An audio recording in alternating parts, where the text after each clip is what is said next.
আসসালামু আলাইকুম প্রিয় দর্শক, আজকে আমি আপনাদেরকে পেঁপে চাষ সম্পর্কে কিছু তথ্য দেওয়ার চেষ্টা করব। তো পেঁপে বাগান করতে গেলে প্রথমে যে দিকগুলো আপনাদেরকে খেয়াল রাখতে হবে, সেই কী দিকগুলো আপনাদেরকে খেয়াল রাখতে হবে সেই দিকগুলো সম্পর্কে আপনাদেরকে ধারণা দেওয়ার চেষ্টা করব। পেঁপে চাষ করতে গেলে সর্বপ্রথম আপনাকে যেটা করতে হবে সেটা হচ্ছে আপনাকে জমি নির্ধারণ করতে হবে যে আপনি যে জমিতে পেঁপে লাগাবেন সেই জমিটাকে আপনার নিচু না উঁচু, আপনার জমিতে কি বৃষ্টি বেশি হলে বা অল্প বন্যা হলে কি পানি ওঠে কি না, আপনার এই দিকগুলো খেয়াল রাখতে হবে। এই দিকগুলি যদি আপনি খেয়াল রাখেন তাহলে আপনার পেঁপে চাষের প্রথমত আপনি একদিকে আপনি পার হয়ে যেতে পারবেন। এরপর যেটা করতে হবে আপনাকে পেঁপের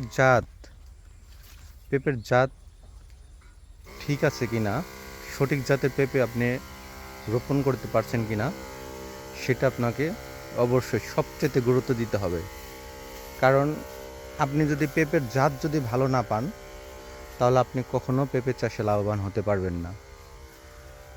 এখানে আপনারা যদি একটু খেয়াল করেন তাহলে আমি বর্তমানে যে গাছটির দিকে ধরে রাখছি, এই গাছটি মাশাআল্লাহ আপনারা দেখবেন যে এখান থেকে পেঁপে ছেঁড়া হয়েছে। এই পেঁপের প্রতিটা বোটার মধ্যে কিন্তু তিনটা করে পেঁপে প্রতিটা বোটার মধ্যে, এবং কি এই দেখেন মাশাআল্লাহ খুব সুন্দর। আমি চারা সংগ্রহ করেছি দুই জায়গায় থেকে, একটা হচ্ছে মানিকগঞ্জ সিংগাইর, আরেকটা হচ্ছে হেমায়তপুর শ্যামপুর।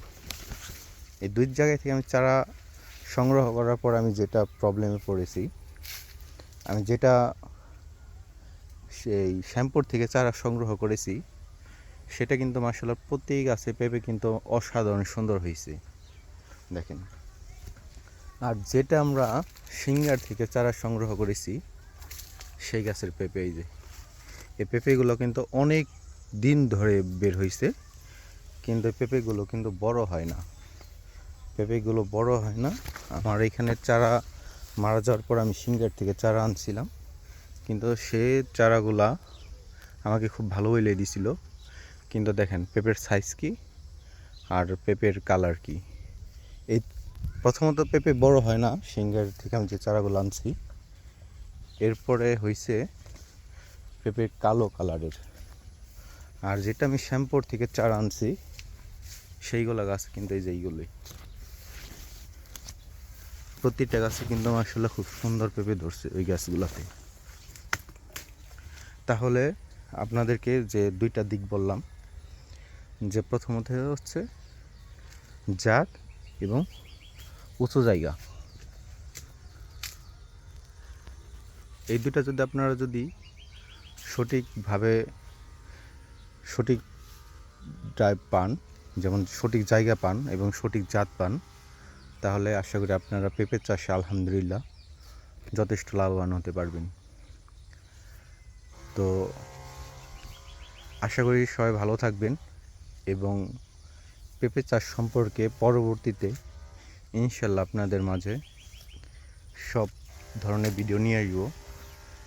আপনারা কখন কী সার দিবেন, কখন কী বীজ দিবেন, কখন কোন পরিচর্যা করতে হবে, সেই সব ধরনের ভিডিও আপনারা পাবেন।